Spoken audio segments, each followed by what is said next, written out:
Welcome, ladies and gentlemen, to Legit Matters, the one and only favorite host, Big Fish. I give them the real one. Don't forget to subscribe, hit that like button, and drop your comments ASAP, man. I'm talking about BOOSIE, Lil BOOSIE, also known as BOOSIE Badass, and I'm talking about R. Kelly and the judicial system.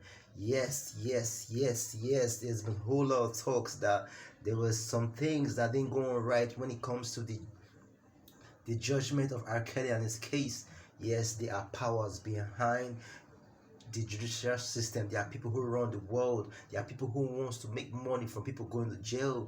There's power in the judicial system in America, and it works so good. Boosie is somebody who has been known for speaking so much, speaking eloquently about what's going on around him, and he's not scared to say what's on his mind. And he said these people who are fighting against R. Kelly, that the sentences they gave him was too harsh. 30 good years, 30 years for all the allegations they gave him.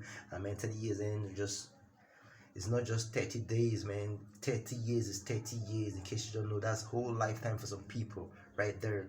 And they have sentenced that man to spend his life in jail for 30 good years due to the atrocities they claim he did commit on those ladies and the things he did to them.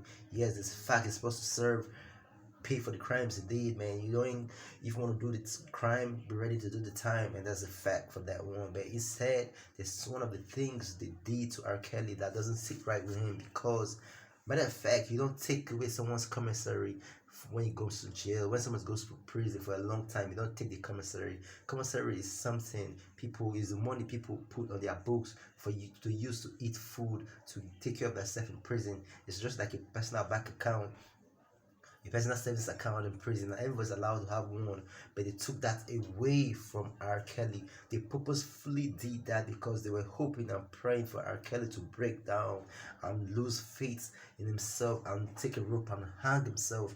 They have put R. Kelly on the suicide watch before, and they did that subconsciously. They did that to subconsciously feed that thought into R. Kelly's head. They want him to think suicide is okay for him. They want him to think it's okay for me to take my life. I've disgraced myself, my fans, and the people out there, so it's okay for me to take my life. But no, R. Kelly has been staying strong. He's been praying. If for anything, he's been drawing closer to God, and he's been having faith and know that one day he's going to come out and change his life. Matter of fact, look at what it did to him. He's supposed to have some sense right now and be closer to God, because I remember when I saw R. Kelly crying, tears for tears for what he's passing through, what he has gone through throughout this whole process, when the whole judgment was going on, when he was going back and forth between him and the court systems. It wasn't easy for him. He had to break down a couple of times and cry. Yes, that's how it is, man. When you're at the top of your horse, when you're at the hill, when you're at the top of your career and you misbehave and you do things, just know that when you come down, when you are down, that's when they're gonna come for you. They're not going to come for you when you're at the top of your career. They are going to come for you when you are down, when you are broken, when you have been forgotten. That's when they're going to scrape all the crumbs you have and just take everything away from you, rip you off of everything you have. Look at what he did to Michael Jackson. Michael Jackson, before he died, he came around and said, Tony Motula is a devil, that these people, Sony Music, want to bring me down. They're trying to take my money, take things from me. They are trying to rip me off, because Michael Jackson was very intelligent, and he bought the masters of the Beatles, the greatest rock band on earth. He brought masters of many musicians, had bought so many catalogs of most of these musicians, and these people, they were not happy that such a black man would reach such a height in music, and they looked for every which way possible to take him out of his misery, because he wasn't having joy towards the end of his life. They had to give him so much allegations of child rape, sex here and there. R. Kelly is one of the people who has good voice. He's one of the people who has been doing good music. Yes, he's a human being. He flawed very heavily, and he's supposed to pay for his crime. He's supposed to pay very good. He's supposed to pay for what he did. But I don't think that 30 years is fair enough. They would have given him at least 20. No, 20 is even too much. At least 15 years. Yes, 15 years is quite okay for him to serve. After serving the full 15 years, he's gonna come out and learn his lessons. And whenever he sees young ladies, he's going to run away.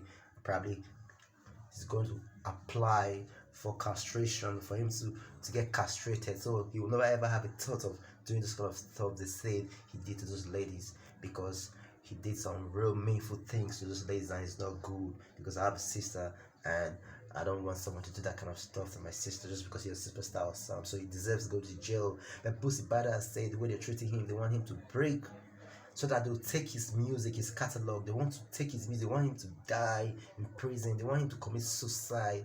They want him to get frustrated and hang himself, or do something, cut his wrist, or do something, so that they will take all his money, take his catalog, take his music, take everything he has worked for. Because these people are one of the people who are very, very, very bad. They, that's what they did to Michael Jackson, and that's what they have been doing to most of these people, most of these musicians who are great.